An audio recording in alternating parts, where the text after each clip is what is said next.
Good afternoon. I call this meeting of the Board of Parks and Recreation to order. I'm Michelle Cummings-Steele, Chair of the Board. Please stand for the Pledge of Allegiance. I pledge allegiance to the flag of the United States of America and to the republic for which it stands, one nation, under God, indivisible, with liberty and justice for all.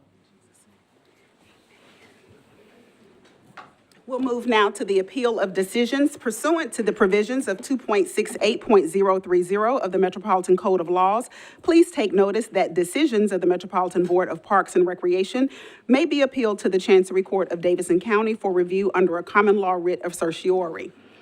Any appeal must be filed within 60 days after entry of final decision by the board. Any person or other entity considering an appeal should consult with an attorney to ensure that time and procedural requirements are met.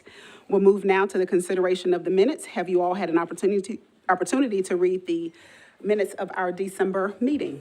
Yes, I move approval. Wait, January. Yes, January meeting. I'll accept the motion. Motion to approve. Thank you so much. It's been properly moved and seconded. All those in favor? Aye. Any opposed? Thank you so much. We'll move now to Metro Council referrals. Director Odom, are there any referrals from council members present? Don't see any council members, though I may miss some. If you are a council member, who? Cash. Councilmember Cash is Hello. here. Hello. Hey, how are y'all? Doing well. Hey, how are y'all today? I'm Tom Cass from Council District 18. We have an item affecting in a positive way, the district on your agenda today. It is a arboretum in the Fannie Mae Dees Park and some of the school properties on that square block. And I ask your approval. It's been worked on for a while by District 18 Beautification Commissioner Miriam Mims, who is also a board member of Hillsborough Weston Neighbors. Hillsborough Weston Neighbors Miriam has done a lot of great work, and Hillsborough Weston Neighbors has ponied up some funds for some of the materials for the Arboretum. And I think it's a win-win. It has already been certified a level 2 Arboretum by the Tennessee Urban Forestry Council. And I thank you for considering it and hope you'll approve. I think it'll be a great addition to the park and the school property around it. Thank you. Okay, thank you so much.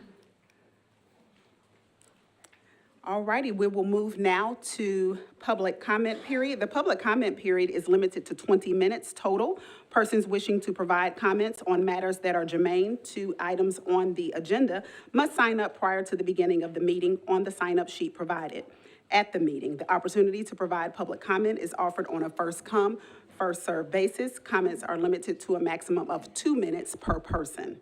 If any accommodations are needed for individuals with disabilities who wish to be present at this meeting, please request this accommodation through Hub Nashville or by calling, but 72 hours prior to the scheduled meeting is recommended. We're going to go ahead and get started. I have first Michael Poindexter.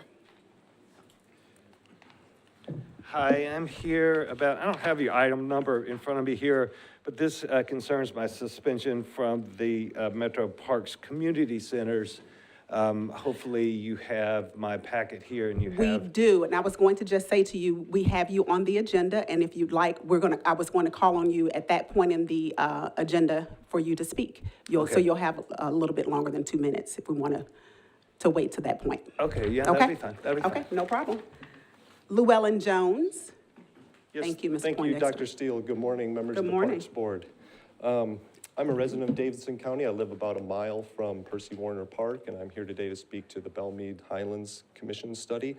I want to express my strong opposition to the idea of building a road through the park to serve Cheekwood and the golf course. I want to speak to the Planning Commission study a little bit. It cited that an awful lot of the growth, the majority of the growth in traffic was due to Cheekwood's growth over the last 10 to 15 years. I feel strongly that there are other alternatives that can be pursued to get Cheekwood traffic out of that neighborhood from Highway 100. You can look in the Cheek Road area. They could look to acquire property that fronts onto Highway 100. Once you do that, you'll see that the amount of traffic that remains in the neighborhood really does not justify a joint use road. You know, as a city, obviously we're challenged with a lot of growth problems, right? And one of the things we can do for housing stock is we can grow up vertically, but you can't grow park space up vertically. It's a finite resource, and we need to not be taking away that finite resource. I also want to speak specifically to that area of the park. There are some phenomenal trails in that area in the park, specifically bike trails. There are not that many bike trails in the city or that are close to that area. You'd have to go quite a ways away to be able to get that. And those trails are also just extremely safe for youth, for women, for everybody who's using them. I want to also personally invite all of you to come out and see the trails. I can arrange for a bike from a local bike shop, and you can come out and really see firsthand what they're about. If you can't bike, that's cool. We can just go for a hike and take a look at them. I also want to make a point that from a safety perspective, we need more trails, not less trails. And when you keep kids on the trails biking, then they're safe in terms of pedestrian safety, right? If you take away trails from the youth, then they're left having to bike on the road, and the road is not such a safe place. Thank you for your time today. Thank you, and thank you so much. Patricia Knight. Good morning, and thank you for your time this morning. This is regarding the Belmead's Highland project. My name is Patricia Knight. I'm the Vice Chair for the Nashville Parks Foundation Board. As the nonprofit partner to Metro Parks, we're committed to enhancing public parks and expanding recreational opportunities so that every neighborhood has a great park within their community. We partner with businesses, foundations, and individuals to raise money for the park system and complete projects which are outside of the Metro Parks budget. This year, we'll break ground on two particular projects, a new wheel park at Watkins Park and phase 1 of a playground at McCabe Park, both completely funded with private dollars. We believe strongly that the shared road capital budget proposed by the Planning Commission does not reflect best practices in the management of natural resources and ecological services as stated in the vision and guiding principles of the Plan to Play, the Metro Parks Citywide Master Plan. Additionally, we strongly believe that the shared road capital project proposed by the Planning Commission does not reflect the overall needs of the park system, particularly given the following issues. Metro Parks currently has $139 million in deferred maintenance projects, with only $32 million allocated in the 2025 capital spending plan. The current Plan to Play master plan for parks does not include any road access needs. The road is not identified as shared by Warner Parks, rather a required infrastructure investment by a private entity. The Planning Commission has identified a total of 5 different access points from Highway 100 to Cheekwood. Only one road requires this new cut through to a Metro Park. Please consider the mission of the Metro Nashville Parks and Recreation and these points as you review options for approving a cut through into Warner Parks for the benefit of a private entity. Thank you. Thank you. Carter Ettinger. I will be addressing the Belmead Highway Mobility Study. I've been riding on the Percy Warner Mountain Biking Trail since I was 9 years old. The trails, learning them, and finding immense joy in a sport. I'm not 9 anymore, and I use these trails to train and teach other younger riders the joy of riding. The road you've proposed would go straight through a trail named Hookman. Hookman isn't just another trail, it offers and mimics a rugged terrain most similar to what you find in a race. It is perfect for training both myself and the younger riders. There aren't trails like this around, the closest being 30 minutes away. Before I could drive, I used to bike to these trails alone. It's a safe space in a welcoming environment. With a road going through, not only the safety of the riders and animals will decline, but the serenity of the park as well. I've ridden on trails all over the states, and there's nothing like the beauty of the Warner trails. Nashville is such a rapidly growing city plagued by constant industrialization. We need to keep the pockets of nature we have safe. Inspired by this topic, I created a petition, and in less than a week, it has received over 1,600 signatures, not all of mountain bikers, but all of people who respect the serenity of a park and find importance in it. Also, $3,000 has been raised towards this goal. I beg that you think about those things and about the young riders and the new people who want to learn mountain biking and want to keep their park safe. Thank you. Thank you. Thank you so much. Whit McDonald. Hello, Dr. Steele and other board members. My name is Whit McDonald. I am a senior at Hume-Fogg High School here in Nashville. I work at a local bike shop, and I am a member of multiple youth cycling and mountain bike teams here in Nashville. I remember the first time, I am addressing the Highland Mobility Study as well. I remember the first time I rode Hookman's Trail that Carter just mentioned. I was 7 years old, and with my family, I remember the achievement I felt when I finished the end of the trail and the excitement shared with my family.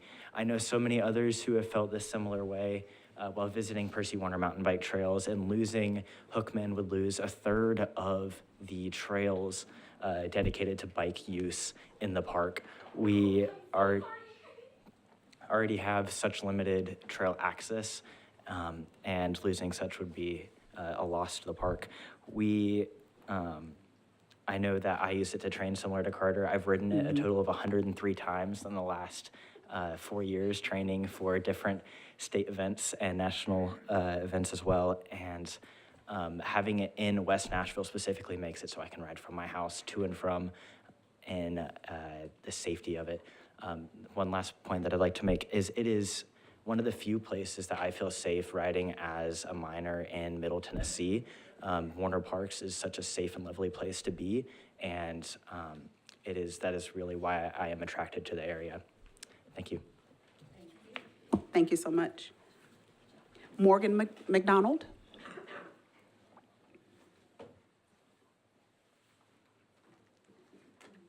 Hi, good morning. I'm Dr. Morgan McDonald. I'm here as a proud mom of that kid and a pediatrician. And I want to first really thank you for your work in Metro Parks. You all have created, with your planning and commitment to Nashville, a draw for people coming to the state, and a really significant benefit to all of our health. I, in my former life, recruited young physicians to Nashville, and this was my first slide, was Warner Parks. And so this comes full circle as I'm speaking really on behalf of the parents of youth cyclists and the health benefits that these parks create for our kids, and particularly mountain biking and what that has done for the community of our kids. It provides them an outlet, certainly from a disease prevention perspective, but also from a mental health perspective. And particularly having this park and mountain bike access in West Nashville has been I think one of the highlights really of living in Nashville. And so I encourage you, as you are thinking about creating a solution to a problem, that we not go backwards in our commitment, particularly to our youth and mountain biking, particularly in West Nashville. Thank you. Thank you. Ronald Roberts.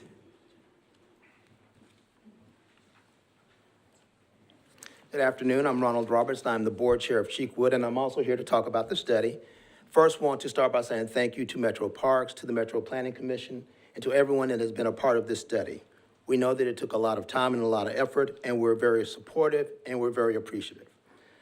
The adoption of the recommendations and implementation plan by the Metro Planning Commission was a critical first step for the entire neighborhood. Just wanted to point out a couple of quick things. First, wanted to say that we're fully committed to developing and implementing parking on our property, as the study recommends. We know we need to do it, and we're planning to do that. We're supportive of the proposed road off Highway 100 that would benefit both people coming to Percy Warner Park as well as people coming to Cheekwood.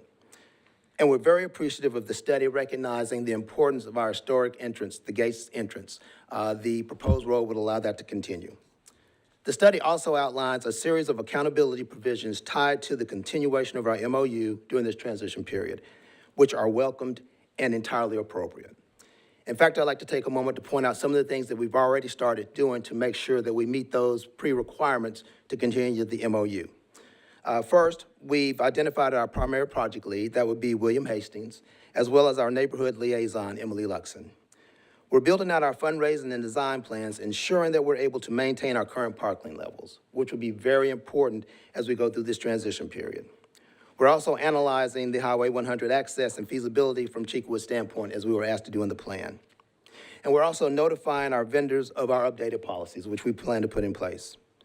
We look forward to providing you with more detailed updates and prepare in advance of your March meeting.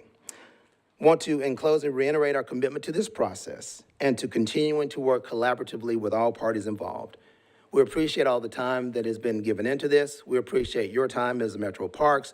We appreciate the longtime partnership, and we appreciate your service to the to Nashville. Thank you very much. Thank you. Thank you so much. Keith Walker. Is it okay? Good afternoon, Keith Walker. I come before you blessedly conflicted today around these issues. First of all, my wife and I, our family, are property owners. Our properties back up to the Cheekwood property off of Highway 100, and we are big Cheekwood supporters. I can tell you wonderful stories of my youngest daughter. I have pictures in my phone of her, 2 years old at Cheekwood and the art camp, and then the honor this weekend of seeing her get an award at Cheekwood for her art in the regional awards that they do for the art community. I can also tell you from the park and the mountain biking and other story of my oldest daughter, who is an amazing athlete, and seeing her go from riding a simple little bike to being a national champion, amateur national champion. And so our family uses the park in many, many ways, and we're big supporters of that. My other involvement is I am the local trail boss for the mountain bike trails in Percy Warner. So I donate between 60 and 80 hours of community service each year to maintain those trails. Anytime a tree goes down or something new needs to be done from a maintenance standpoint, I take point on that. So I am in that property constantly and intimately to help maintain that for the community, for the general biking community, and for the youth. And, I can also tell you tons of stories of seeing kids come in as young kids and seeing them progress through mountain biking and how it gives them confidence and things of that nature. And can be very transformational for them from a health standpoint, as others have talked about here today. But, and I live in that space. I go to the golf courses, we go to the thing, we hike, we use the trails and the park and Cheekwood probably as much as anyone does. And there is a problem, but I think that we need a different solution than cutting a trail through the park. And I would recommend that we revisit the study and look at some alternatives of different parking and different alternatives to deal with the Cheekwood traffic issue, but also to deal with the other interests. So, Thank you so much. Yep. Catherine Price.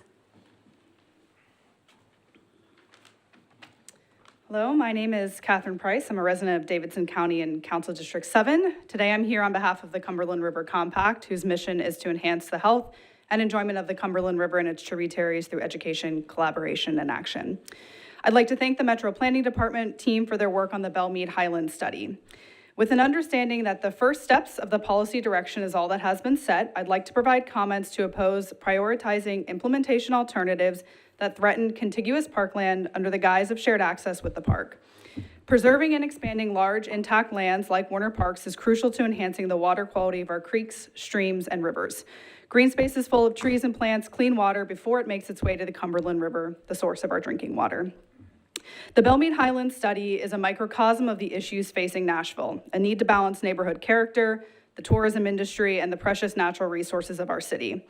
Resolutions to this conflict that disregard and harm natural resources are not good alternatives, and adding them to the top of the list is dangerous. Nashville's open space vision relies on preserving existing natural and open spaces like Warner Parks, while also acquiring new lands, often through private donations or public-private partnerships. As the city continues to grow, acquiring new land is vital, and private philanthropy will play a role in that. We must ensure we do not undermine the trust that Nashville's philanthropists place in you to protect and steward the city's open space. This is a valuable moment to consider how we balance Nashville's growth in both tourism and in neighborhoods with what is best for our natural resources. As the Board of Metro Parks, we ask that you not establish a dangerous precedent by putting parks and our natural resources as the lowest priority. As the recommendations move forward for implementation, we ask that you ensure our parks, open spaces, and valuable waterways remain at the forefront of decision-making. Thank you. Thank you. Alan Dooley. Hello, my name's Alan Dooley. I'm a board member and represent the Warner Park Community Association, which is directly across Highway 100 from the study area, Percy Warner Park, and Cheekwood. Our neighborhood association is firmly against allowing public lands from the park to be used to access Cheekwood, as proposed in the study. The road is in direct violation of the park's original purpose, a park for Nashvillians and visitors to enjoy many other outdoor activities in the historic part of Nashville. The traffic study failed to include affected parties and was rushed through in a low attendance holiday season. It was not advertised to our neighborhood or affected park groups. At the September meeting, which I was at, a road through Percy Warner Park was not even mentioned as one of the several options. The next meeting in November was canceled suddenly and moved a week before Christmas, where suddenly the road through the park was the preferred option. If Cheekwood needs another entrance off Highway 100, they can use an easement to its property or purchase existing residential properties which border Cheekwood and Highway 100. The consultant planner speaking to the Planning Commission gave no rationale for ruling out those other options, or other options that included off-site parking. This road is being billed as something that Metro Parks need for access, which is misleading. Golfers at the course have only slightly more compressed tee times and parking needs than they needed 20 or 30 years ago. The minute traffic of mountain bikers would gladly access the trails at deep wells so they wouldn't lose 1/3 of their trails. Metro has multiple entrances to the park without building this road and doesn't need it. Without direct Highway 100 access, Cheekwood could consider limiting the size or frequency of their music events to limit their traffic, and instead concentrate on their original purpose of being a botanical garden, art museum, and historic mansion. Before, late night music was only the Small Swan Ball. Now, with hundreds of cars of parking on Metro land, Cheekwood holds outdoor concerts that disturb our families in our neighborhood with children several evenings during the warmer months. Thank you for your time here. Thank you. Matthew Carver. Thank you, guys. Chair, board, thank you for having me today. My name is Matthew Carver, and I'm currently the president of SORBA Nashville, Southern Off-Road Bicycle Association. We represent a group of thousands of recreational users across the mid-state, and I'm here today because we have a responsibility to protect our public lands. SORBA isn't just a group of mountain bikers. We're stewards of these trails. We build them, we maintain them, and we ensure that they remain sustainable for the long term. The reality is these trails are heavily used and highly valued. Recently, in partnership with Strava Metro, I was able to obtain usage data on the trail that you've heard several times today, Hookman. In the year 2024, that trail was utilized between 6,000 and 7,000 individual times, accounting for tens of thousands of miles traveled by recreational users in that park. We are deeply concerned about the Belmead Highland Mobility Study and the potential loss of public land. The concern includes ideas about misrepresented traffic data that has already been presented, and it also includes attorneys standing up at the last meeting indicating that they have found new ways to reinterpret the original deed by Mr. Luke Lee to allow for such things to happen. Think about that. Private interests are coming for the park, and Cheekwood wants the property. It is not okay to take public interest property and hand it over to private entities for any good reason. Once it's gone, it will be gone forever. We are here as a partner, SORBA. We've been a good partner to Nashville Parks and Recreation. We donate hundreds of thousands of donor dollars to Nashville Parks, and we contribute hundreds of hours in volunteer services to maintain those infrastructure that we put in. So we're asking you here today, again, as a partner, to help you guys meet your mission in providing the Nashville citizens a place to be and a place to recreate. And I thank you again for the very difficult job that you guys have. And thank you. That's all I got. Thank you. Ingrid Campbell.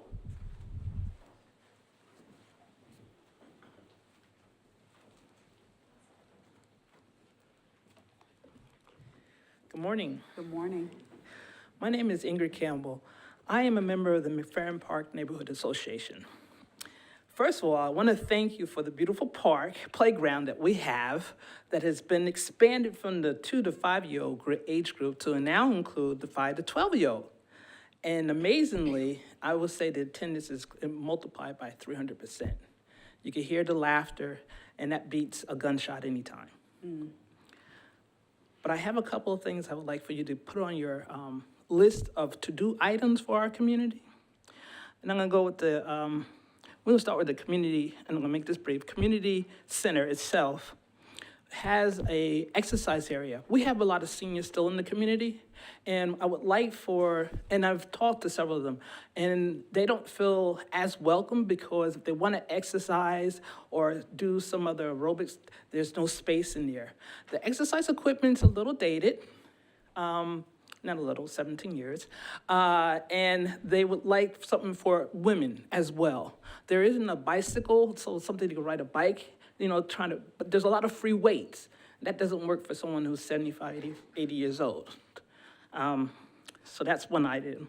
The other item I'm gonna talk about is a continual activity that occurs at McFerrin Park every year with, there's an entity that has a reunion or something in our park, and the neighborhood has continuously had to deal with cleaning up after them. We have people doing donuts at 9 o'clock at night. There is other shots going off or fireworks. The police have been there. I know Park Patrol ends at a certain hour, so we don't have that. And the cleanup afterwards, I don't know how much you're asking for a down payment, but the community has for at least 5 years gone afterwards and clean up that mess. So we're asking, you need to either put a higher fee on that cleanup, and someone needs to be compensated for that time, and B, maybe just look at another venue because the community is growing to more of a neighborhood atmosphere. And, beer is one thing, but there's alcohol bottles, there are other things going on there. Ms. Campbell, thank you so much. I appreciate it. We got it. All Thank right, you. awesome. Thank you. Virginia Bloodworth.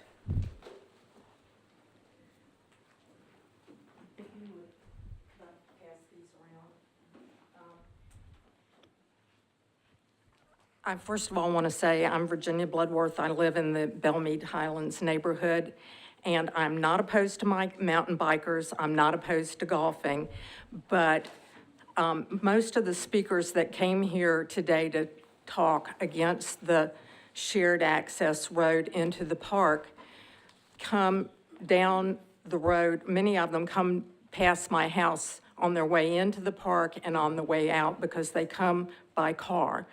And the traffic in the Belmead Highlands neighborhood study was pointing out that there is a lot of traffic. It's not just respectfully due to Cheekwood, and I think Cheekwood is working very hard to come up with a resolution to the traffic problem. But there's also a lot of traffic that comes in to visit the park, and they use the parking area at the Warner Golf Club as their access into the park. There's a photograph in the handout that I passed, and this was taken 2 days ago on Sunday beyond the entrance to Cheekwood, and this is parking. The parking lot in the background of the photograph are cars that are parked in the golf club parking lot, and then you see how many other cars were parked along there. So my point is, even if you resolve all of the traffic from Cheekwood off of Highway 100, the park traffic coming into the neighborhood is still going to be beyond the acceptable limits pointed out by the traffic study. So I would just respectfully ask that you consider looking for a solution that would address both the traffic in the neighborhood and Cheekwood. I understand the respect for the park area, but honestly, these people are going to be coming in one way or another. So let's find a positive solution that helps both the neighborhood and also the park, as well as Cheekwood. Thank you. Thank you. And thank you all so much for your interest in this topic. We're going to move now through the rest of our agenda.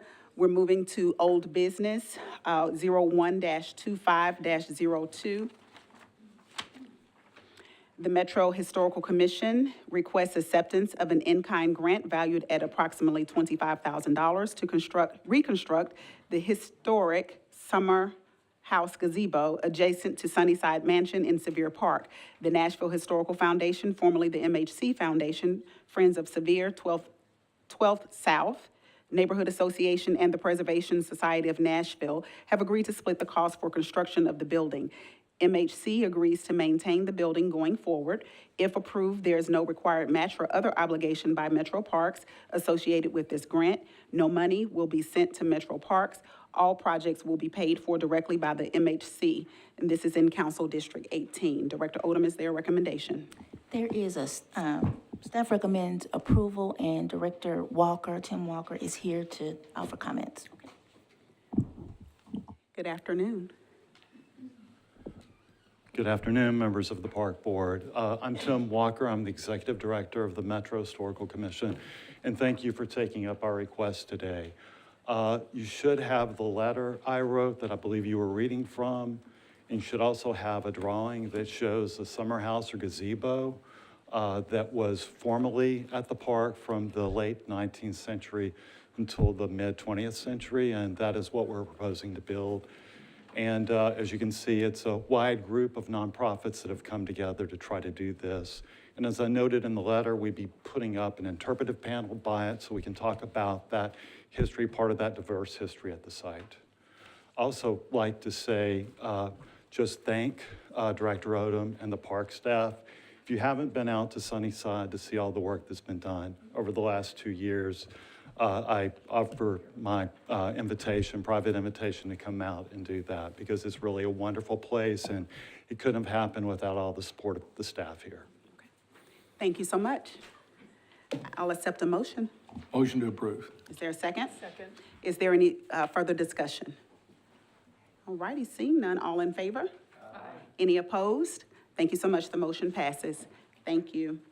We're moving now to 01-25-05, the Arts Bellevue, Bellevue Community Foundation, Bellevue Harpeth Chamber of Commerce, Bellevue Harpeth Historic Association, and the Exchange Club of Bellevue request approval to rename Bellevue Park to Red Caboose Park.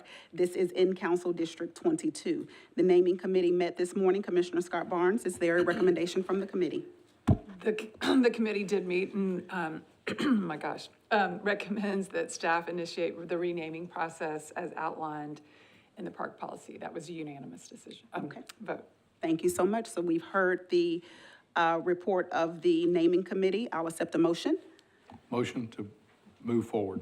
Thank you. Thank you so much. Is there any further discussion? Seeing none, all in favor? Aye. Any opposed? Thank you so much. We'll be in contact with that group to initiate next processes. Okay? We'll move now to the consent agenda. We'll take the consent agenda in its entirety. I'll accept a motion. Move approval for the consent agenda. Thank you. Is there a second? Second. Thank you so much. Any discussion or anything on the consent agenda? Thank you. All in favor? Aye. Any opposed? Thank you. The motion passes. We'll move now to new business, 02-25-02. Parks Board to consider the one-year suspension of Mr. Michael Poindexter from all Metro Parks and Recreation Centers. This is regarding Park Policy 3000.24. Michael Poindexter, you wanted to address the board. You have 3.5 minutes. Okay, great, thank you. I assume that the committee has all the documentation that we've gone through with the appeal to the suspension. And I would like to really ask that before this suspension is approved, that some other study go into the events that happened that initiated this suspension. Under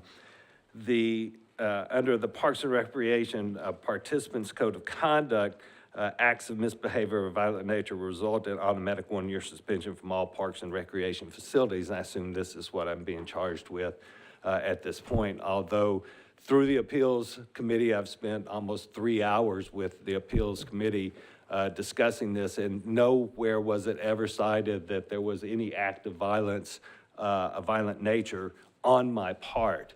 There was a lot of discussion about the feelings of people feeling unsafe, but no definitive reason for that feeling. The event that happened that triggered this at the park that day was involved a staff member there, Daryl McLean, who submitted testimony that was completely false, and I've addressed those false accusations to the committee. Hopefully you have that information in front of you.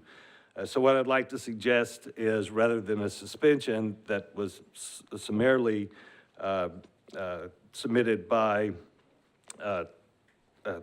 the staff of the park, that we continue and have a discussion, maybe somebody from the Parks Board, somebody else from the Parks Department itself, and especially the manager of the park.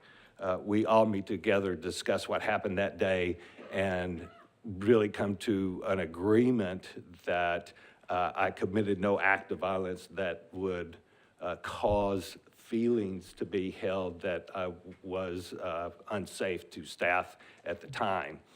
My main question, if this accusation was being made, why wasn't Metro Police called if I was threatening people in a violent nature, which is not documented in any way whatsoever. It was only that you will see that it is mentioned over and over again that people feel like I may commit a violent act in the future because they felt like I committed one that day, which no one can really cite any thing that I did that day was of a violent nature.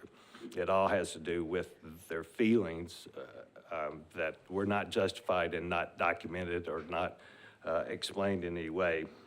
So I'd like to work with the committee and establish by the board to review this matter and have a discussion with the manager of the center that we can come to some resolution and dismiss this suspension. Also, I'd like to mention that I was made to feel unsafe, and I've submitted a charge of assault that was, again, dismissed, but if anyone feels unsafe at the Parks Department and the community centers, it's me now under this suspension and the false claims of it. Thank you, Mr. Poindexter. Director Odom, is there a recommendation based on the hearing? Yes, staff recommends that the one-year suspension be upheld. Okay, thank you so much. Are there any questions from the board? Seeing none, I'll accept a motion. So moved. Is there a second? Second. Thank you so much. All in favor? Aye. Any opposed? Thank you so much. The motion passes. Mr. Poindexter, pursuant to the provisions of 2.68.030, did he leave? I'll read it anyway. The Metropolitan Code of Laws, you have the right to appeal to the Chancery Court of Davidson County for review under a common law writ of certiorari. Any appeal must be filed within 60 days after entry of a final decision by the board. Any person or other entity considering an appeal should consult with an attorney to ensure that time and procedural requirements are met. Thank you so much. We are moving now to 02-25-03. Mr. Phil Claiborne, President of Friends of Two Rivers Mansion, requests permission to host the following 2025 events at the Two Rivers Mansion with a waiver of usage fees, alcohol consumption, and to remain in the park after 11 p.m.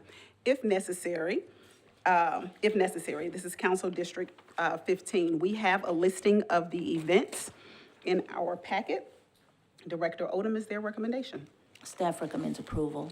Thank you so much. Are there any questions? All righty, we'll accept a motion. So moved. Second. Okay, it's been properly moved and seconded. All those in favor? Aye. Any opposed? Thank you so much. The motion passes. Thank you, Mr. Claiborne. 0-25-04, the Nashville Downtown Partnership has been approved for a 2-year pilot program to manage and activate Riverfront Park. The NDP is now proposing a trial run of Makers Farmers Market, which is not included in the pilot program. This event would be held under the John Siegenthaler pedestrian bridge between 2nd and 3rd Avenues for 3 days, April 12th, May 10th, June 14th, 2025. This area is Metro Parks property. Council District 19, Director Odom, is their recommendation? Staff recommends approval. Thank you so much. I'll accept a motion. So moved. Second. Thank you so much. Is there any discussion? Seeing none, all in favor? Aye. Any opposed? The motion passes. 02-25-05. The Hillsborough West End Neighborhood Association requests acceptance of an in-kind grant valued at approximately $4,000 to provide tags for existing trees and a sign for H-Win Arboretum, to include Fannie Mae Dees Park. The project was certified in November of 2024 and as a Level 2 Arboretum by the Tennessee Urban Forestry Council. H-Win agrees to maintain TUFC recertification, tree tags, and arboretum signage going forward. There's no required match by Metro Parks associated with this grant. No money will be sent to Metro Parks. The arboretum project will be paid for directly by the H-Win Association, Council District 18. Director Odom, is there a recommendation? Staff recommends approval. Thank you. Will I accept a motion? Move to approve. Okay, it's been second. Is there a second? Thank you. It's been properly moved and seconded. Is there any discussion? You all should say the word. Just me? Okay, Arboretum. Thank you. All in favor? Aye. Any opposed? Thank you so much. The motion passes. We're moving now to 02-25-06. Staff requests acceptance of a grant in the amount of $15,581 from the Centennial Park Conservancy for Parthenon conferences during calendar year 2025. This funding will be used to underwrite costs for educational conferences, travel, and related expenses for Parthenon staff. There's no required match or other obligation by parks associated with this grant. Council District 21. Director Odom, is there a recommendation? Staff recommends approval. Thank you so much. I'll accept a motion. I move to approve. All righty, it's been, Lord, I'm skipping the second. We got a second? Okay. It's been properly moved and seconded. Is there any discussion? I've already said that. All in favor? Aye. Any opposed? The motion passes. 02-25-07, Vanderbilt Delta sorority requests permission to host a charity pickleball tournament at the Centennial Sportsplex pickleball courts to raise funds for Monroe Carroll Jr. Children's Hospital. The proposed tournament will utilize 8 pickleball courts on February 21st from 2025 from 10:45 a.m. to 2:15 p.m. And this is Council District 21. Director Odom, is there a recommendation? Staff recommends approval. All righty, I'll accept a motion. Is there a second? Thank you so much. Is there any discussion? I just was curious why this came to, it wasn't on the consent agenda. Because it's a new event that's never been held before. Very good. Any other discussion? All in favor? Any opposed? The motion passes. Moving to 02-25-08. Staff requests approval to officially name a creek in Bells Bend Park, Poplar Creek. The stream originates in Poplar Hollow, which is why it's known as Poplar Creek. The park system named the parking area and the trailhead nearby Poplar Creek Trailhead, and it has been referred to as such since the park's opening in 2007. We are going to defer this to the naming committee.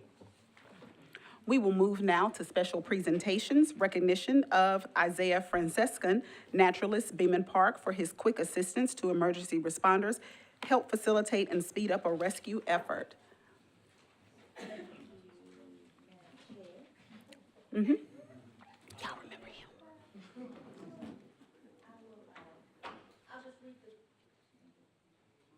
Sorry. Heather Gallagher will, if you'll move forward with us acknowledging Isaiah. Beeman Park is 2,370 acres. It is primitive trail, untouched. You can't hear me? Okay. Now you're going to tell me I'm talking too loud.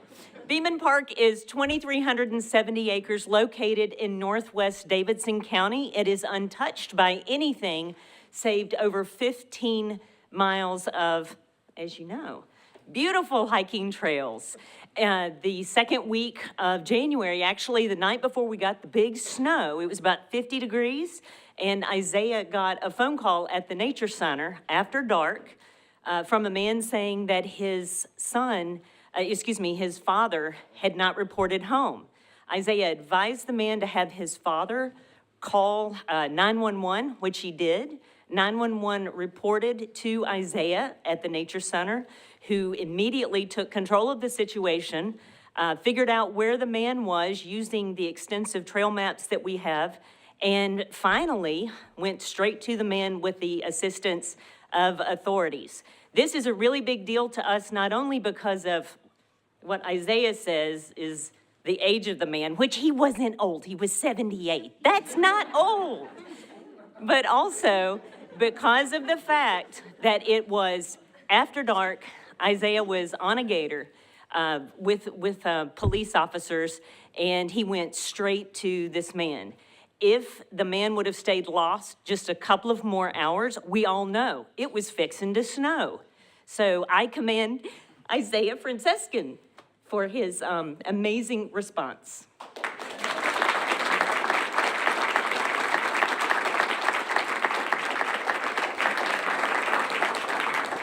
Isaiah, would you like to say anything? Yeah, I didn't write anything. I've noticed everybody else got a great piece of paper. I almost brought one. But no, I would like to thank Heather. Her training really helped me for the first few weeks that I was there. She really wanted me to learn the trails. At first, I kind of thought it was dumb, but but it really did come into handy. It really helped me to feel comfortable to lead some of the MPD people to the guy. So I'd really like to shout her out, as well as Denise and Mr. Jim, for allowing me the position and for this honor, as well as the park board. I appreciate y'all with the recognition. I don't know when y'all are gonna come back up and have lunch with me, but next time you do, I'll cook for y'all. I got y'all. Well, wait a minute.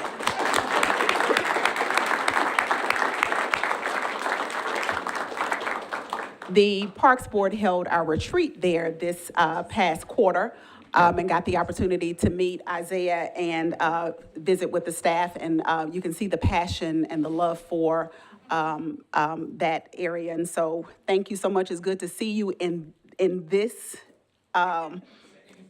setting.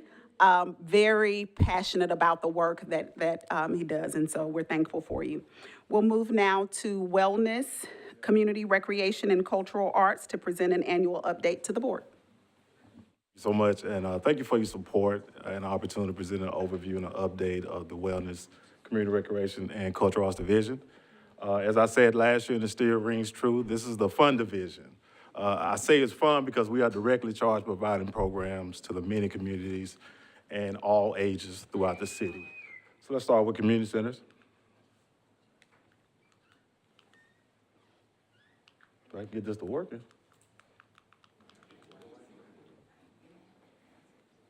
You want to advance it? Gotta be me. It is.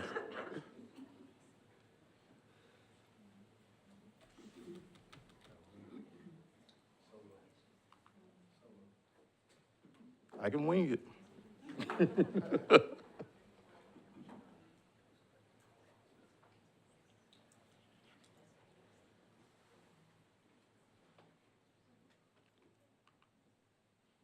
Okay, here we go. So let's start with youth program highlights. So some of the highlights are increased after-school enrollment numbers in after-school and youth programs and summer. after-school programs are averaging 2,500 Monday through Friday, and also summer enrichment program averages 3,700. Opened 2 additional tech labs sponsored by the Tennessee Titans and Verizon.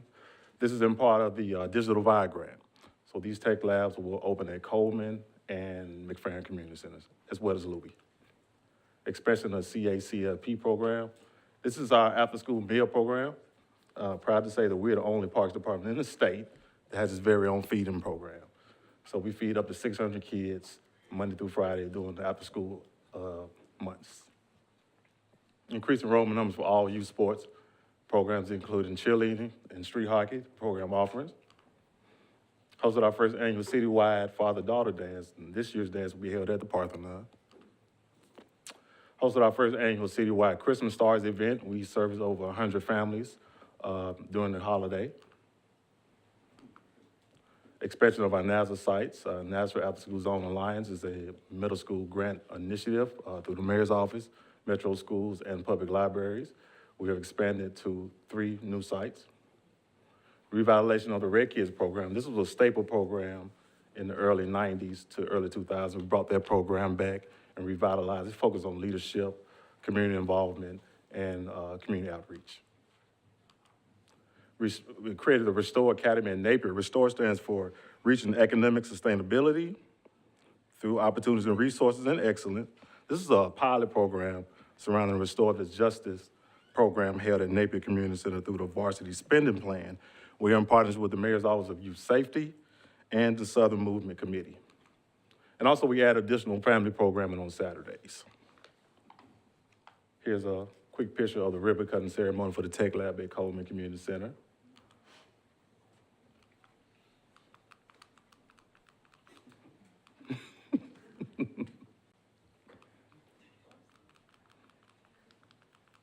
It's not working.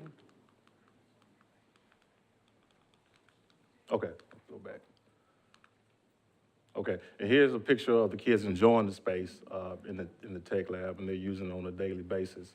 And also our seniors use this space as well. As you can see, it changed the whole dynamic. Carpet, painting, and also laptops as well. As you know, every community is not cookie cutter. So we have to change our programs to diversify those communities. And just a few pictures of that type of programming is kids visiting Mill Ridge Park, a multi-generational program at Elizabeth Community Center between Elizabeth seniors and the youth at East Community Center.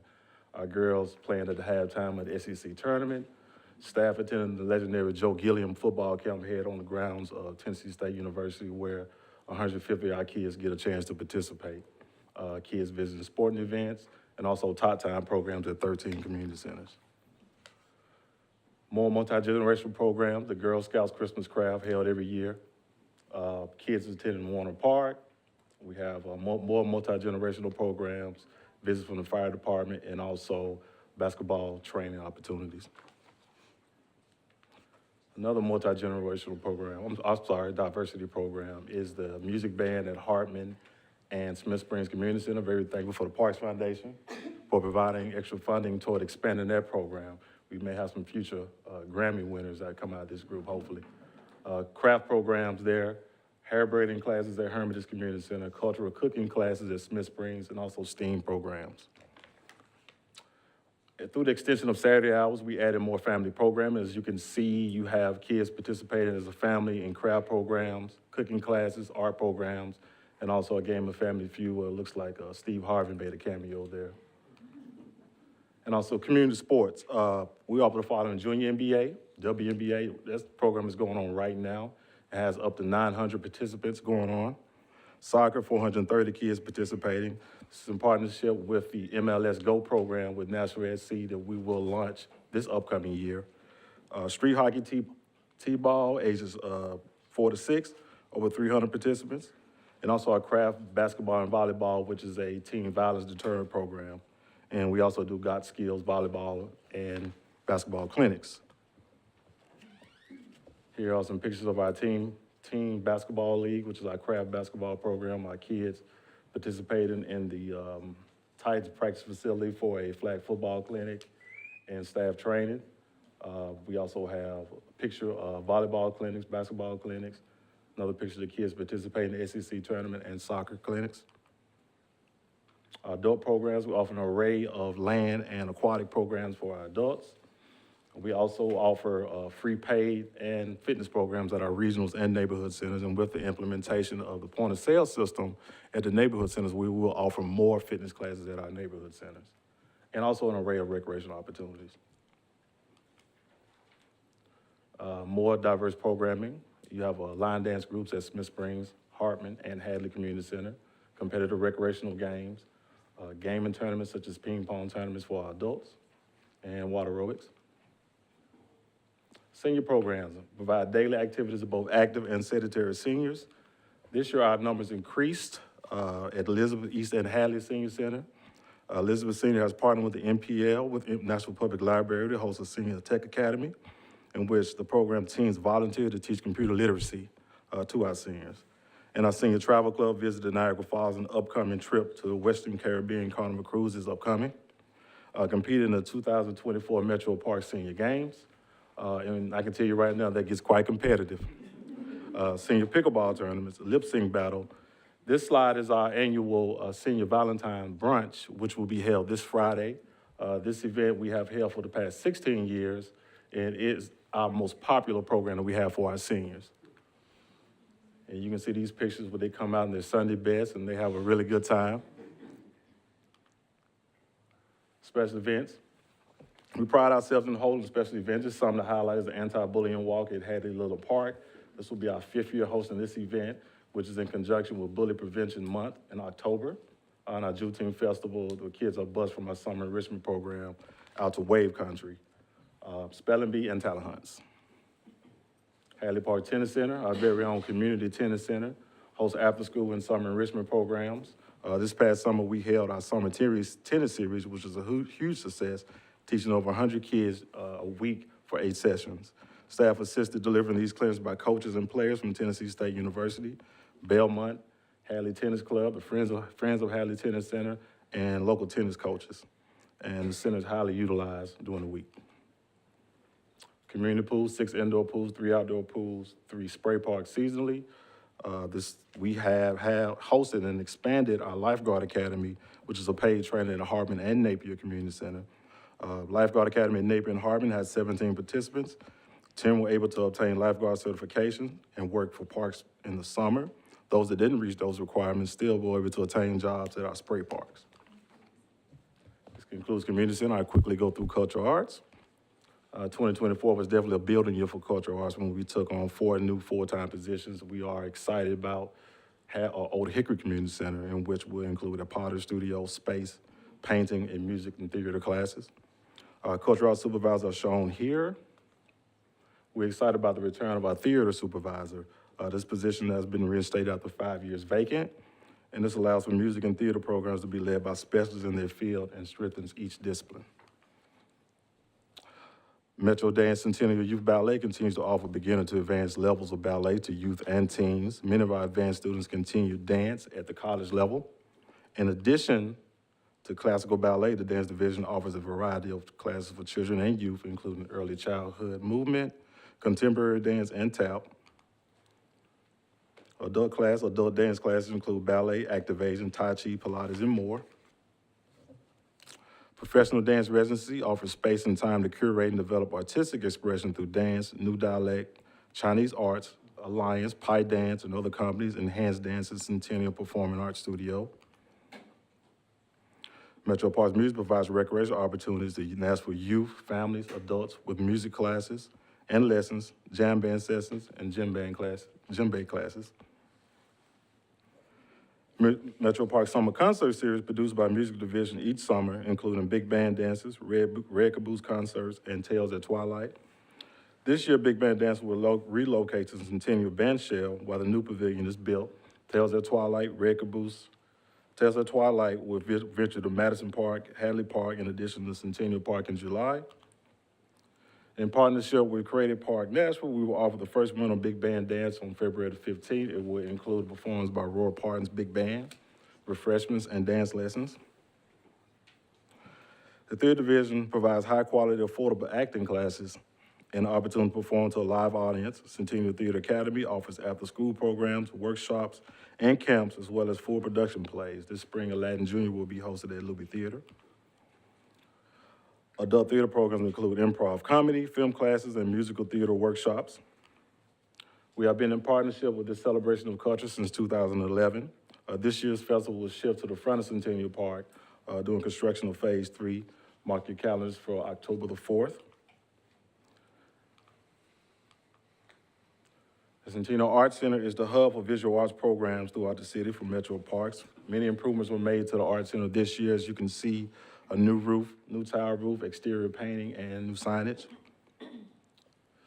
The Visual Arts Division provides quality art and cultural experiences through classes, workshops, art exhibits, and special events for youth, families, seniors, and adults. And last slide, as you can see, our classes are well attended. We had over 60,000 in 2024, and we're expecting an increase in attendance through new classes and new facilities as Old Hickory opens up. Thank you. Appreciate it.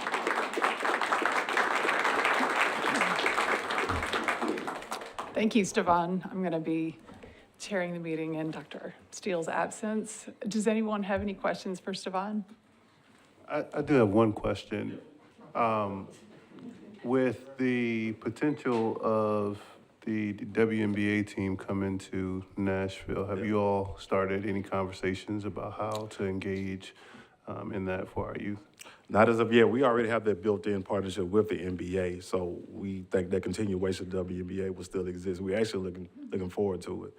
We have some girls in our youth leagues that are definitely excited about that opportunity. Any other questions? There's a lot going on It in your division. Thank you. Thank you. Let's see, next we have, we have Ms. Lucy Kemp, Metro Planning Department Director, to present recommendations of the Belmead Highland Study. Thank you, welcome. How are you? Thank you. I want to thank each one of you for your service to the city and your work on the Parks Board.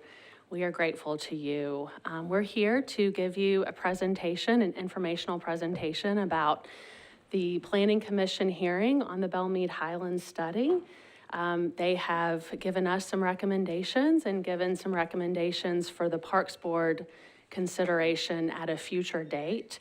But before we jump into those, I want to first acknowledge the work of the Parks team, Director Odom, and their collaboration on this project. NDOT, planning staff certainly, the Friends of Warner Park, Cheekwood, as well as many neighborhood representatives and associations. So we have been working through a process for about a year and a half, and there are so many folks who care about this part of our community. They care about the residential neighborhoods, and they care about the extraordinary cultural and open space resources here. And the Planning Commission is an entity, I know you have a relationship with them through Commissioner Henley here, but just a moment about their work. The Planning Commission is enabled by state law to manage growth through the effectuation of a general plan, and that includes the placement of streets, parks, cultural uses, residential neighborhoods. They tend to take a holistic look at how we as a city should be growing and should be managing our relationships to one another from a land use perspective. And so it's from that perspective that they provide recommendations around all of our studies, not just this one, but we do studies throughout the county. And the planning commissioners generally are public policy folks, design professionals, engineers, developers, and the like. And by mission, they're required to look at both a small scale as well as a larger scale here. So I'm happy to answer any questions after the presentation about their recommendations. And in reading some of the letters that you received, I'm concerned that there might be some misunderstanding about what the commission recommended. And it's really important to me that you have all of the information that the board conveyed, and we're happy to share that with you. But with that, I'd like to acknowledge Joni Williams as well as Harriet Jamison Brooks, who stewarded this project. Harriet, unfortunately, is out, but with that, I'll bring Joni up. Thank you so much. Okay, welcome. Thank you. Yes, we will. Oh, goodness, that's heavy. Okay.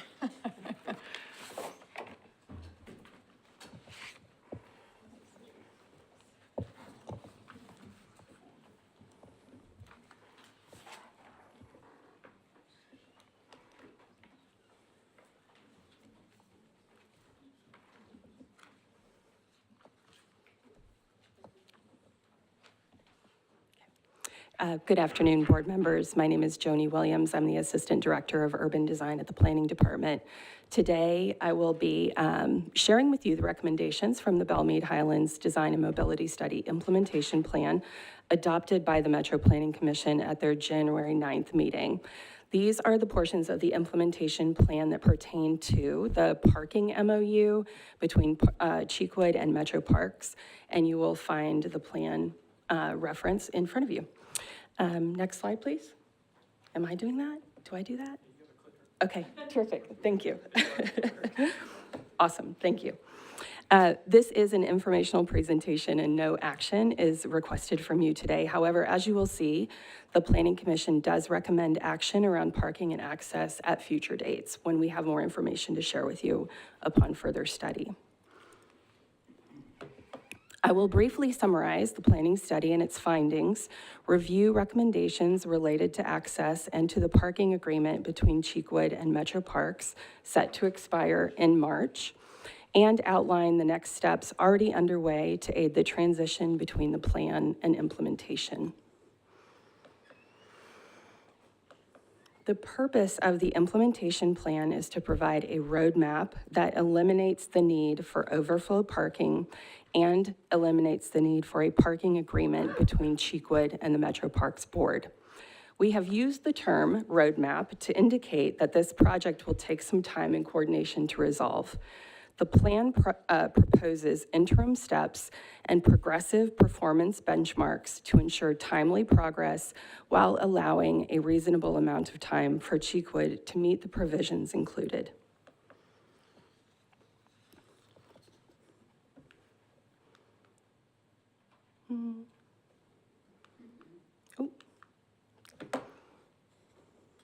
The project team, led by consultants Kimley Horn, undertook an objective, data-driven process to understand the baseline conditions regarding traffic and parking in the Belle-Meade Highlands neighborhood. Kimley Horn then used peer precedents and professional best practices to develop solutions. They found that, in essence, there are three interlocking problems. First, there is the existing parking solution, and by that I mean Cheekwood's continued use of Percy Warner Park for its parking. The solution, this situation is unsustainable for all parties and cannot be resolved without arterial access. Second, there is an access problem. Lack of arterial access for folks using Percy Warner Golf Course lot and visitors to Cheekwood creates an undue burden on the neighborhood's residential streets. This access issue must be solved for the parking solution to effectively respond to the neighborhood's concerns. Last, there are transportation demand management policies and procedures that can be implemented immediately to alleviate pressure. First, I will walk you through the access analysis and recommendations within the implementation plan. And I will note here that these recommendations are in line with the Metro Planning Commission's agency as outlined in the Metro Charter and state law to manage growth through the establishment of new streets and intersections. Since the establishment of these cultural resources nearly 100 years ago, the neighborhood has developed around them. The resulting condition is that these significant sites are, quote, landlocked, that is, without access to a major highway or arterial road that could relieve some of the traffic pressure.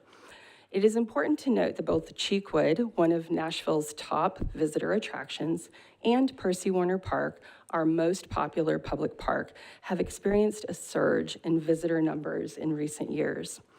Several improvements to Percy Warner facilities on the northern part of the park, such as the mountain bike trails in 2013, the renovations to the golf course pavilion and the parking lot, I believe in 2015, and the renovations to the golf course itself over the last couple of years have increased the interest in and use of this end of the park.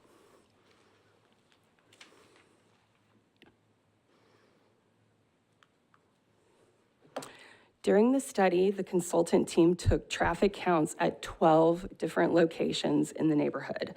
As you can see here, the traffic volumes in the Belmead Highlands neighborhood greatly exceed the recommended 1,000 cars per day for a residential neighborhood. That's the red line that goes across the chart. Page Road alone almost triples that number with nearly 3,000 cars on a daily use on a Saturday.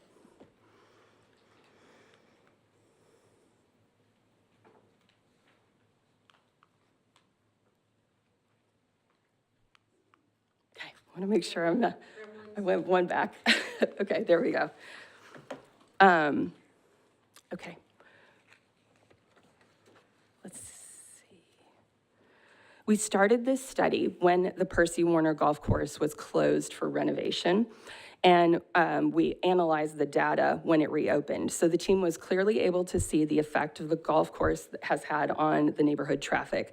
They found that while less than Cheekwood, the golf course lot alone creates traffic numbers that exceed 1,000 cars per day. These numbers were taken in August before the golf course was open, or excuse me, in April before the golf course was open, and again in August after it opened.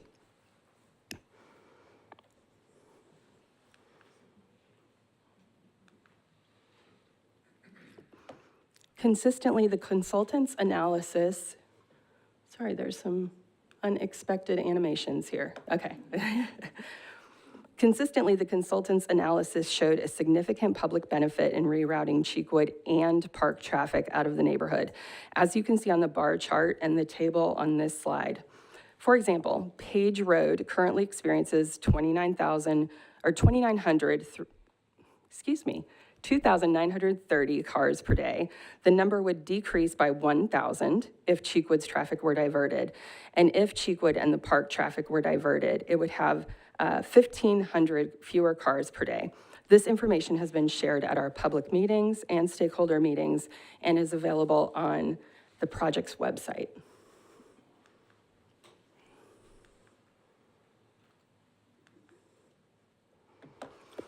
On January 9th, the Metro Planning Commission found a public interest in the establishment of an access to Scenic Route 100 for Cheekwood and Percy Warner Park, with a priority for shared access to meet environmental resiliency and mobility goals. Based on recent correspondence, as Lucy mentioned, there may be a bit of confusion on what the Planning Commission recommended in January. I would like to clarify their comments. The Planning Commission recommended further analysis that prioritized shared access. They did not mandate shared access. They did not say on park land. They did not say off park land. They recommended analyzing, not determining the access point. And because this is best planning practice, the commission recommendation is not tied to any specific alignment. Rather, the commission is recommending that NDOT consider equitable access, technical feasibility and functionality, and preservation of resources to determine the best alignment scenario. NDOT is beginning a technical evaluation of potential access points to State Route 100 for the park and for Cheekwood. This is a quote from the document in front of you. The Planning Commission recommends that that Metro Parks evaluate SR 100 access for its own needs in collaboration with NDOT. This process will include stakeholder collaboration and is kicking off next week. During this process, NDOT will use the data that was collected through this study and may choose to collect more data in order to make their decision. Planning's work with Kimley Horn looked at a number of scenarios for access to Highway 100. And what we are showing and have showed on some maps is a preferred access point that we think has a lot of strengths as an alternative, but it is not the final. We have asked NDOT to do an independent analysis of all proposed alignments, as well as any that we may not have explored. And once that due diligence is complete, we will be in a position to provide a more detailed recommendation for community review. We are asking you to participate in a process today, not decide on an alignment itself. Additionally, NDOT will coordinate with Metro Legal to evaluate any legal implications of potential recommendations and factor those into the recommendation solution. This will include the deed restriction on property given by the Lee family. This extra assessment will stress test the proposed alignments and take into account the board's concerns, as well as the safety of the community. While Highway 100 is not technically part of NDOT's high injury network, there have been a number of accidents along this roadway, and NDOT has assured us its priority and mission is ensuring the safety of all users, especially cyclists and pedestrians. During the course of our work, we received inquiries on how parking and alignments related to the deed restriction in the area.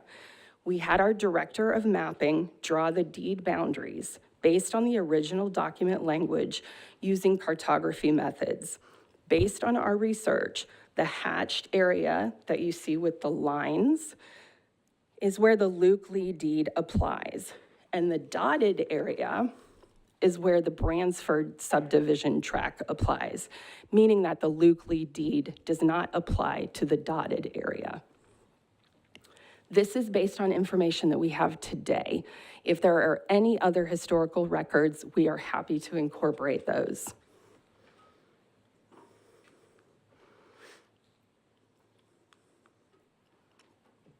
Next, I would like to turn to the content within the implementation plan related to the parking agreement between Metro Parks and Cheekwood. And I would like to begin with outlining the team's priorities when undertaking this work. First, removing Cheekwood parking from Warner Park is our #1 priority. We also want to provide a roadmap to eliminate the need for a parking agreement between Metro Parks and Cheekwood. And we want to avoid relocating the burden to another neighborhood street and preserve the integral elements of the historic landscape. Beginning on page 16 of the document in front of you, you will see recommendations that Cheekwood begin immediate work on long-term parking solutions that would remove its parking from Percy Warner Park. The study recommends that at the same time, the Metro Parks Board create a new MOU with a revised map and specific provisions to ensure that Cheekwood progresses adequately on a permanent parking solution. On page 19, there are prerequisite recommendations and benchmarks in the areas of access, capital planning and fundraising, design and construction, maintenance, operations and communications, and transportation demand management.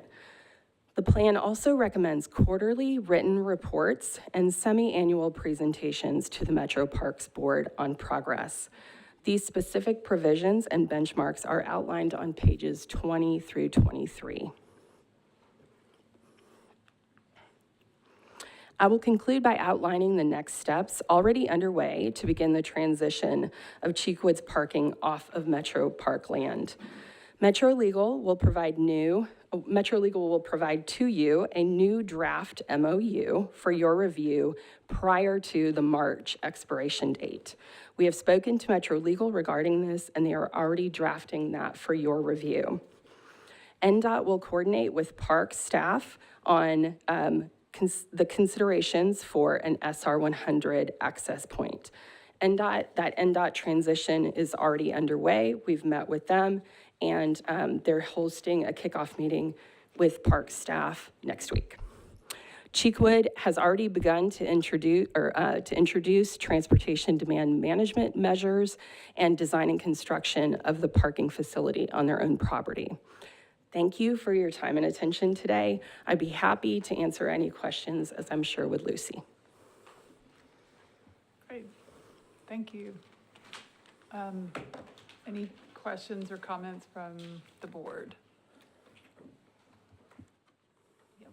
I would like to start. We had quite a bit of public comment earlier. I think one of the things that was expressed, which is not atypical, but I think it's always important from a planning hat to address some of the engagement strategies. Obviously, one of the comments we had highlighted the time period when the engagement happened and maybe not as robust of an engagement as possible. And I know that you highlighted that there will be study forthcoming. Is there a anticipation of how that collaboration with NDOT will look as it faces outward to the community and stakeholders? I know you highlighted next week there'll be a meeting with staff, but is there something that we could at least here highlight and obviously follow up with more details for the community and opportunities for their input? Sure, that's a great question. Thank you. So this has been, I think, a concern on the part of the Parks Board for quite some time, maybe many years. The planning department has been involved, I would say, for 18 months, maybe 24 months, as this is our kind of expertise in planning to think about facilities, transportation needs, community needs. And so all of that process really has been publicly facing for the last year or so. All of the information is available on our website. We had in-person meetings, digital engagement, all of that. But moving forward, I think we're in the period of technical analysis. My understanding is that at this point, NDOT is going to look at, as I mentioned, everything that we have provided and studied, but with their technical engineering expertise, and may look at additional alignments. That, I think can be done quickly. It's probably separate from the MOU discussion. And so I'll let Lucy chime in here. One thing I would say is that access management is technically a really difficult process. It is straightforward in the sense that you have principles, with safety being the first. SR 100 is a state route. And so I think a lot of NDOT's work initially is going to be sort of with guardrails of what is feasible, reasonable, and meets their mission to ensure the public safety, especially on Highway 100, if we were to shift access there.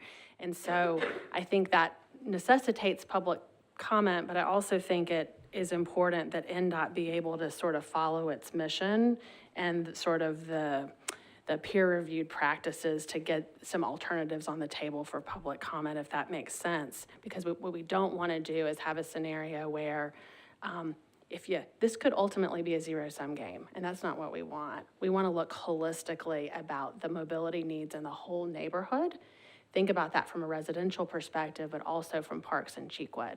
And so we don't want NDOT to sort of move one problem from one street to another local street. They got to figure out holistic impacts, if that makes sense. So I would say technical work first and then go out and have public conversation. And I think I just want to summarize by the group that have come here today that period for engagement and to be able to continue to emphasize the importance of all the things we heard today. That period's not over. I think that might have been a concern from a lot of the constituents that showed up. So I just wanted to make sure we took time to address that. I'm not sure I'm understanding. Can you clarify? Are you suggesting that we continue? I think it is important that as the park staff undertakes a recommendation consideration about engaging with NDOT directly as recommended here. I think we've seen, the room shows us there's a lot of conversation that this community wants to continue to have. And so as a Parks Board, we identify ways to allow for that conversation to continue. Whether planning is involved or not, I think there's some conversations. We know that NDOT is getting ready to start a process of engaging with parks. I think we should just be very mindful of the constituents we have. Any other questions or comments? So NDOT is going to be continuing to do its studies. Is it contracting with Kimley Horn in order to collect that data, or is that being done in-house?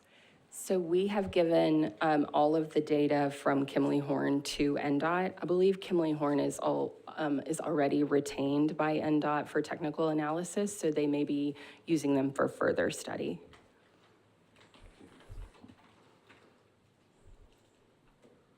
I think one of the things that I remembered when this study was first introduced was what was so helpful of having planning be able to do this kind of study is that it's able to look holistically and look to the future. And I think I was excited in particular about some of the multimodal forms of transportation. It does seem like this, at this point, is really focused on vehicular access. So I'm hopeful that in the future NDOT study that there's additional work and research done on what the impact of the transportation plan and how, public transportation or other forms of transportation could affect this area. May I speak to that? Yes. So in front of you is the implementation plan of the larger study. So the larger study does focus on the pedestrian access points. This narrow sort of line item in the broader study is related to the parking MOU recommendations and an access analysis. The broader study is being folded up and will be published shortly, and that includes sort of the broader mobility and sort of design characteristics of this neighborhood in particular. So not saying that those things are going to be divorced from the implementation plan, but this is kind of one item within the broader study that does focus on those multimodal options. Anything else? Thank you. Thank you you very much. Thank you. Next, we have presentation from Ms. Jenny Hannon, President of Friends of Warner Parks, requesting to address the board. Thank you. Good afternoon. As Susanna said, I am Jenny Hannon, President of Friends of Warner Parks, and I thank you for the opportunity to speak with you today about the Belmead Highlands Implementation Study, and also to the Planning Department for allowing us to participate. As a former Park Board member for 12 years, I understand and appreciate the commitment to the mission of Metro Parks and the importance of evaluating what is best for the park system with a singular focus on the future well-being of our parks. For 37 years, Friends of Warner Parks has partnered with the Parks Department to preserve and protect Warner Parks. This included the design and implementation of several master plans, including participating in the current Metro Plan Master Plan to Play. Excuse me. Each of these plans has been carefully crafted with thoughtful consideration of what is best for both Metro Parks and our entire park system now and in the future. With regards to access, the Planning Department is asking the Parks Department to address the benefits and needs from a park purpose perspective as it relates to Warner Parks. We believe, as we stated in the letter, that engaging in an expanded assessment is imperative before any decision can be made on what's best for Warner Parks. And again, based on what they said, it sounds like that's what was being asked to do. The assessment needs to address both any potential benefits and negative impacts of the recommendation options of a shared road through the park, including the possible diversion of traffic through the neighborhood that the parks could more likely be able to solve on their own without an additional park. As you saw that when the park opened, the traffic from April to August actually decreased. So it's interesting that that is opposite of the report. This evaluation must be made in the context of established access and safety priorities of the other 16 entrances in Warner Parks, including the 5 that already exist off Highway 100. We assume that the Parks Department will lead this study. There was a lot of talk about NDOT, but I want to make sure that the Parks Department is well represented with their planning department. And Friends of Warner Parks is willing to participate in this study as a stakeholder. We've been asked to attend that meeting next week and assist in funding if that's what needs to happen to make the study happen. For nearly 100 years, Warner Parks has been treasured resource for all of our community. That was intended by Luke Lee when he gave the land in 1927, and as intended by his family today. As Warner Parks has grown and evolved, so too has its usage and popularity. Every decision made about the park, both in the past and moving forward, must prioritize what is not only best for Warner Parks, but is best for the entire Nashville park system, ensuring they remain accessible, well-maintained, that her exercise room gets built in McPherson, and enjoyable for our entire community. In 10 years and in 100 years, we all want to be sure we are on the right side of history. As you consider what's best for Metro Parks and Warner Parks, I'm going to ask my colleague Terry Cook to share his perspective with you. I think we have a few more minutes, so thank you very much. Thank you. Welcome, Thank you, Terry. Jenny. Hey. Again, my name is Terry Cook, and since last fall, I've been serving as an ecologist, assisting the Friends of Warner Park in terms of natural resource projects, as well as assisting the staff at Warner Parks Nature Center. Prior to this role, I was the state director of the Nature Conservancy here in Tennessee. I was also the state director for the Nature Conservancy in Kentucky. I served as the lead regional scientist for the Nature Conservancy for their eastern region and the director of the Mid-Atlantic Science Center. I have over 30 years of conservation experience, sort of on the ground, managing land, acquiring land, and ensuring the sustainability of those properties. Over time, through that 30 years, I understand how difficult it is to move land to conservation. We know the needs of Nashville in terms of acquiring and putting together new park systems for the growing population.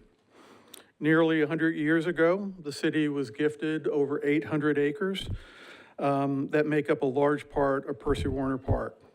The park has become a foundational piece of the community. It is rare for us to have an urban park of this size and this significance. In all my time working on conservation, the idea of rolling back conservation protections that have been in place for nearly a century goes against everything we know about how to safeguard for future generations these iconic lands. Habitat loss, habitat fragmentation are recognized globally as a leading cause of threats to biodiversity and conservation. Development, including road development, are primary contributors to this loss. At the same time, fragmentation of habitat bringing a host of other management problems. Over the last 3+ years, over 40,000 people hours have been spent trying to eradicate invasive species in Warner Parks. Invasive species such as honey locust and privet have been found at avenues into Warner Park, primarily through roads and through trails. Globally, invasive species are recognized as being in the top 5 threats to native ecosystems. In Warner, they are a source of concern. Any roads will continue to become a long-term management concern, impacting the overall ecological health of this landscape. I want to caution that large parks like Warner can be subject to a death of 1,000 cuts, a little bit here and a little bit there, and I caution against allowing this to occur. Finally, I'd like to share with you a view of the area to be potentially impacted and its connection to the larger Warner landscape. Even in the dead of winter, you'll see how significant Warner Parks is. Play that.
I think that might help versus the maps. But it is an iconic and significant landscape.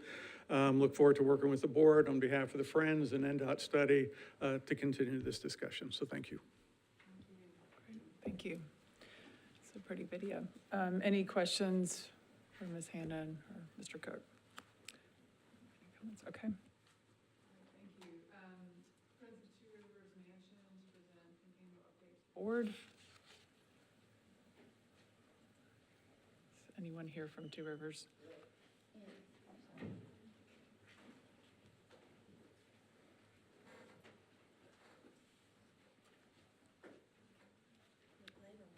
Okay. Okay. Mr. Claiborne, are you prepared to do,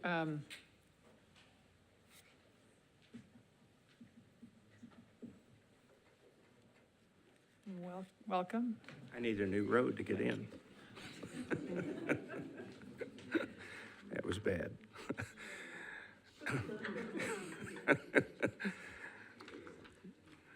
Madam Director, and Madam Chair, and members of the board, my name is Philip Claiborne. I'm the founder of Two Rivers, Friends of Two Rivers, and also serving as the current president of the board. And I have with me my vice president, former Councilman Jeff Syracuse. He's in line to become the incoming president and will be able to give this presentation to you next year. So glad to have Jeff here. I'll be brief. I know you've had a lot of information today, but just to give you a recap of what 2024 was like at the Friends of Two Rivers, it's been interesting. If you haven't been to Two Rivers Mansion in this year, then you missed seeing the largest erector set in the city of Nashville. This mansion is completely 360 degrees scaffold, and that obviously has limited significantly the amount of activity that we've been able to conduct at Two Rivers Mansion this year. But the first part of the year, we were able to have some events. In fact, I've listed for you the events at Two Rivers in 2024, and we actually had around 5,000 people on property during the first five and a half months of the year. Stone Hall, we have been able to have Stone Hall as a property with an MOU with the Parks Department since the spring of this past year. And we are able, glad to report that we've actually had about 2,000 people on the property at Stone Hall. This, to my knowledge, is the first activity in at least 3 years at Stone Hall. And the response of those who have attended those activities have been very positive.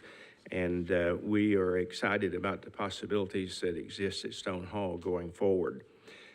Financially, we had in our Two Rivers, according to the MOUs that we have in place, our finances for Two Rivers have to be separate from those at Stone Hall. And so we had an $11,000 deficit in our budget at Two Rivers this year, but primarily a lot of that deficit can be attributed to the reclamation of a portion of the apartment, the second floor apartment at Two Rivers. We reclaimed that as an original fifth bedroom that existed at the mansion. And we're in the process also of doing some new paper in one of the existing bedrooms and doing some plaster work. So even though we didn't have a lot of income, we did have a lot of outcome. Last year, the MOU with the Parks Department gave us permission to host events at Stone Hall. And since we had no history with Stone Hall, we didn't have a budget because we didn't know what we could do. But we're glad to report that in the last 9 months of the year just passed, we had revenue of $3,590, $550 expenses, so we had a profit at $3,040 at Stone Hall. Our access to Stone Hall last spring actually left us with a huge opportunity to shift some weddings that we had scheduled at Two Rivers to the Stonehall property. And so it was providential, I guess, that all of this came together at this time.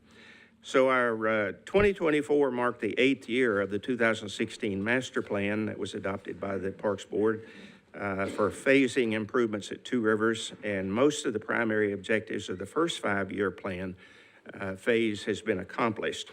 The goal to have a new event facility to alleviate rental usage at the mansion moved forward. We had the design development drawings with EOA Architects, and as of last fall, the construction documents were completed for the event center. A request for construction dollars was made for the 2025 capital budget, and we appreciate the director's support in that. But unfortunately, the mayor had other plans for the monies that were available. I did ask the councilman to consider offering an amendment to the plan and include those monies, but he was reluctant to do so. So maybe next year we'll keep beating that drum. The second 5-year plan phase calls for the restoration of the mansion, and since February of 2024, that objective has been a daily process under a parks contract with the tradesman group. And that work is currently wrapping up and is projected to be complete within the next few weeks. A second objective of the second phase was to develop a new road and parking system, and that would have been accomplished had the event center moved forward because it was incorporated into the design plan. As an organization, the Friends Group has consistently worked to accomplish the increased visibility, visitation, and the revenue the plan calls for, and an ongoing effort to fulfill more of the intended goals of the master plan. More interpretive signage will be a priority for this coming year at both the mansion and the 1802 house. Major redesign and overhaul of the website has been accomplished. Jeff has been principal in leading that effort, and that will include Stonehall. It allows for more interactive experience, virtual tours of both properties, and calendar visibility, interactive calendar visibility. This past year, we did hire a second events coordinator, and while the mansion is not accessible for events, we used that time to convert, as I said, that second floor bedroom back to an original, and we're replacing some aids and damaged wallpaper in the second bedroom. Very soon, we will launch a complete redo of the website that incorporates Stonehall. We're also ready to go to the printer with some updated trifold pieces for the mansion and for Stonehall. And as of the 1st of January, we have now a phone system that incorporates both properties. Our access to Stonehall began last spring. There was a lot of work to clean the house and get it ready for folks to come on property. We made significant progress toward that and making it a more welcoming venue for events, smaller meetings, and so on. Improvements to the house, we've added new rugs to the main floor. We furnished the larger second floor room as a bride's room. We finished out the smokehouse as a groom space. And with the help of the District 14 Beautification Commissioner, the garden space is being revived, and work is currently underway to restore the small fountain that's in the garden. So we feel very fortunate to have Stonehall Parks approval to include Stonehall as a second Friends of Two Rivers venue, and we look forward to increased activity at both sites this year. We're planning a grand reopening celebration of the mansion in May, and so we'll let you know when that's about to take place, and hopefully you can put that on your calendar. So that's my report. I'll be glad to answer any questions that you might have. Great, thank you very much. Any questions? I know anybody who owns a house knows that it takes a lot of maintenance, not to say anything about a very old house. So Right. we appreciate what you do. Thank you. Thank you.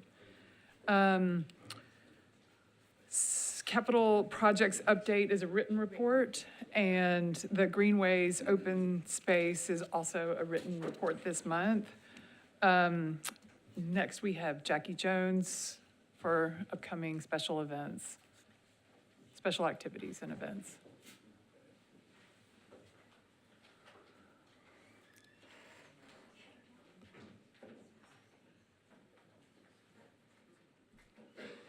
So, good afternoon. We've got a whole lot of love going on for the month of February. For those of you who are musically challenged, that was a bop back in the day. But I digress. Here's what's going on in February. I'm going to make this real short. Steve told you about the senior Valentine brunch, which is scheduled from 10 a.m. to 2 p.m. on February 7th at the Cathedral of the Incarnation. Doors open at 9:45 and the festivities start at 10 a.m. It's the year of the snake, according to the Chinese New Year, which will be celebrated at 11 a.m., on February 8th in Centennial Park. We have the long-awaited opening of Brookmead Park scheduled for 11 a.m. on Thursday, February 13th. On February 15th, we have the Sweetheart Big Band Dance from 7 to 9 p.m. at the Shelby Community Center. Excuse me. You can put on your dancing shoes and bop to the sounds of Roy Parton's Big Band Dance, and the MC is David Eastman. And people tell me we've got a very seedy situation going on at Bells Bend Park. The growing season is just around the corner, and the folks at the Nature Center want to give away free seeds. The event is scheduled on February 15th from 1 to 3. However, registration is required. And finally, we have a Black History Month program scheduled at Hartman Community Center. The guest speaker is Howard Gentry with performances by the Marshall Pep Band, Hartman's Youth Band, Madison Step, and their famous drumline. That event takes place on February 21st at 6 p.m. Great, thank you very much. Any questions for Jackie Jones? Excuse me. Next up, report from the director. Madam Vice Chair, I'm going to forego my full report, but just would like to remind you all that our staff is in the process of developing our FY26 operating 4% CIB request to submit. We are closely approaching the deadline, so that's what our staff is fully engaged with today. Thanks. Great. What is the deadline? Friday, February 7th. Okay, all right. Around the corner. Okay. Any announcements, requests for future agenda items or open items? Madam Chair, I just want to share a brief thank you. Recently, the Nashville MLK Day Committee held the MLK Gala at the Parthenon. It was absolutely amazing. And I want to give a quick shout out to the individuals that helped us pull that off. It was a huge event and very, very appreciative of the staff that worked that day. So I just want to give a quick shout out to Alex Gilbertson, who is the events manager with Centennial Park Conservancy, Lauren Buford, who is the Parthenon director, Tim McCain, who was the maintenance staff, pardon me, Nicole James, the Parthenon staff, and Clay Whitworth, who is Parks Police. Every single one of these people went above and beyond the call of duty to help us make sure that that event turned out beautifully. And I just wanted to say publicly how much I appreciate them and thank them for that. So well done, Director Odom. You've got some great folks on your team. Thank you. Anyone else? Accept a motion to adjourn? Motion. Okay, our meeting's adjourned.